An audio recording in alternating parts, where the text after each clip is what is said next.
Hello guys, അസ്സലാമു അലൈക്കും. Welcome back to my YouTube channel. ഇന്ന് നമ്മൾ ബറാത്ത് സ്പെഷ്യലായിട്ട് ഒരു അടിപൊളി ചിക്കൻ പരട്ടിൻ്റെ വീഡിയോ ആയിട്ടാണ് വന്നിട്ടുള്ളത്. അപ്പോൾ നല്ല സിമ്പിളായിട്ട് തന്നെ എല്ലാവർക്കും ഉണ്ടാക്കാൻ പറ്റുന്നൊരു റെസിപ്പിയാണ്. അപ്പോൾ വീഡിയോയിലേക്ക് പോകാം. ആദ്യം തന്നെ ഒരു പാൻ വെച്ചിട്ട് അതിലേക്ക് കുറച്ച് ഗീയും അതുപോലെ തന്നെ സൺഫ്ലവർ ഓയിലും കൂടി ഒഴിച്ചു കൊടുത്തിട്ടുണ്ട്. ഇതിലേക്ക് ഒരു 5 മീഡിയം സൈസ് ഉള്ളി കട്ട് ചെയ്തതും കൂടി ആഡ് ചെയ്ത് കൊടുക്കുന്നുണ്ട്. ഉള്ളി നല്ലോണം വഴണ്ട് വരാൻ വേണ്ടിയിട്ട് ഉപ്പ് ചേർത്ത് കൊടുത്തിട്ട് നല്ലോണം ഒന്ന് മിക്സ് ചെയ്ത് കൊടുക്കുന്നുണ്ട്. ഇത് നെയ്ച്ചോറിന് കോമ്പിനേഷനായിട്ടാണ് ചിക്കൻ പരട്ട ഉണ്ടാക്കുന്നത്. ഇനി ഉള്ളിലും നല്ലോണം വഴണ്ട് വരാൻ വേണ്ടിയിട്ട് തന്നെ നമ്മളൊന്ന് അടച്ച് വെച്ച് കൊടുക്കുന്നുണ്ട്. ഒരു 5-10 മിനിറ്റ് തന്നെ അടച്ച് വെച്ചാൽ തന്നെ ഉള്ളിൽ നല്ലോണം വഴണ്ട് കിട്ടും. ഇടയ്ക്കൊന്ന് തുറന്നിട്ട് ഇളക്കി കൊടുക്കണം, ഇല്ലെങ്കിലൊന്ന് അടുക്കി പിടിച്ച് പോവും. ഉള്ളി നല്ലോണം വഴണ്ട് വന്നതിന് ശേഷം മാത്രമേ നമുക്ക് തക്കാളി ചേർത്ത് കൊടുക്കണ്ടൂ. തക്കാളി ഇവിടെ 4 ചെറിയ തക്കാളിയാണ് എടുത്തിട്ടുള്ളത്.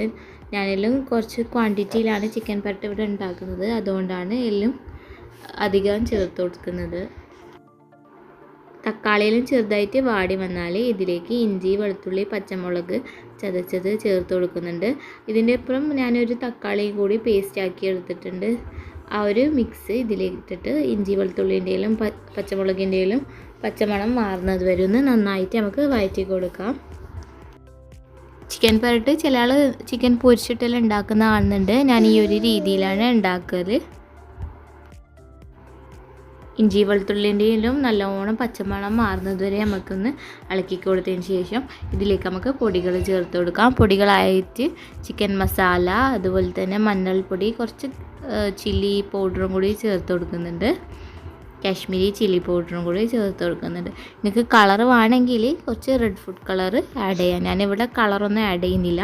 ഇനി ഇതിലേക്ക് എല്ലോട് കൂടിയിട്ടില്ല ചിക്കനും കൂടി ഒന്ന് ചേർത്ത് കൊടുക്കാം. ചിക്കനും പൊടികളും എല്ലാം കൂടി നമുക്ക് നല്ലോണം ഒന്ന് മിക്സ് ചെയ്ത് കൊടുക്കാം. ഈ ഒരു ടൈം ഉപ്പെല്ലാം ഒന്ന് ചെക്ക് ചെയ്ത് നോക്കണം. ഉപ്പ് കുറവാണെങ്കിൽ കുറച്ചും കൂടി ഉപ്പെല്ലാം നമുക്ക് ചേർത്ത് കൊടുക്കാം. മാഗി ക്യൂബ് ഉണ്ടെങ്കിൽ നിങ്ങൾക്ക് ചേർത്ത് കൊടുക്കാം. ഞാനിവിടെ ചേർത്ത് കൊടുത്തിട്ടില്ല. ഇനി എല്ലാം കൂടി ഒന്ന് നമുക്ക് അടച്ച് വെച്ചിട്ട് നല്ലോണം വേവിച്ച് കൊടുക്കാം. കുറച്ച് വെള്ളം ഉണ്ടായത് ഞാനിവിടെ വെറ്റിച്ചെടുത്തിട്ടുണ്ട്. അതിൻ്റെ വീഡിയോ ഞാൻ കാണിക്കാൻ വിട്ടുപോയതാണ്. എല്ലാം കൂടി നമുക്ക് നല്ലോണം ഒന്ന് മിക്സ് ചെയ്തെടുക്കാം. നമ്മുടെ ചിക്കൻ പരട്ടിൻ്റെ വെള്ളമെല്ലാം വെറ്റിയിട്ട് ചിക്കനെല്ലാം നല്ലോണം വെന്ത് വന്നിട്ടുണ്ട്. ഇനി ഇതിലേക്ക് നമുക്ക് കുരുമുളക് പൊടി, ഗരം മസാലയെല്ലാം ചേർത്ത് കൊടുത്തിട്ട് നമുക്ക് മിക്സ് ചെയ്ത് കൊടുക്കാം. കുറച്ച് പുളി കുറവായതുകൊണ്ട് തന്നെ ഞാൻ ഇതിൽ തൈര് ചേർക്കുന്നവർക്ക് തൈര് ചേർക്കാൻ. ഞാനിവിടെ ചെറുനാരങ്ങയാണ് ചേർത്ത് കൊടുത്തത്. ചെറുനാരങ്ങൻ്റെ നീരും ചേർത്തിട്ട് നമുക്ക് എല്ലാം കൂടി നല്ലോണം ഒന്ന് മിക്സ് ചെയ്തെടുത്ത് കൊടുക്കാം. അപ്പോൾ നമ്മുടെ ചിക്കൻ പരട്ടിൻ്റെ ഏകദേശം ലാസ്റ്റ് സ്റ്റേജ് ആവാനായിട്ടുണ്ട്.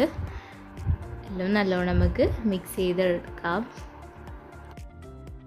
ബറാത്ത് സ്പെഷ്യലായിട്ട് എല്ലായിടത്തും പായസവും അതുപോലെ തന്നെ ബിരിയാണി എല്ലാം ഉണ്ടാക്കലുണ്ട് പൊതുവേ നമ്മളെ നാട്ടിലെല്ലാം. നമ്മളിവിടെ നെയ്ച്ചോറിന് കോമ്പിനേഷനായിട്ട് ഇവിടെ ചിക്കൻ പരട്ടാണ് ഉണ്ടാക്കുന്നത്. ഇനി നമുക്ക് ഇതിലേക്ക് മെയിനായിട്ട് വേണ്ട ഒരു സംഭവമാണ് ഉള്ളി പിസ്ത എന്ന് പറയും. ഉള്ളി പൊരിച്ചെടുത്തത്, ഉള്ളി നമ്മൾ നെയ്യിൽ പൊരിച്ചെടുത്തത് ലാസ്റ്റായിട്ട് ചേർത്ത് കൊടുക്കുന്നുണ്ട്. ഇത് എന്തായാലും നമ്മൾ സ്കിപ്പ് ചെയ്യാണ്ട് ചേർത്ത് കൊടുക്കണം. അതുപോലെ തന്നെ മല്ലിച്ചപ്പ്, ഇത് രണ്ടും എന്തായാലും സ്കിപ്പ് ചെയ്യാണ്ട് എല്ലാവരും ചേർത്ത് കൊടുക്കേണ്ട ഒരു സംഭവമാണ്. ഇത് രണ്ടുമാണ് ഇതിൻ്റെ ടേസ്റ്റ് നല്ലോണം ഇതിൽ മുൻനിർത്തി കാണുന്നൊരു 2 ഐറ്റംസാണ് ഇത് രണ്ടും.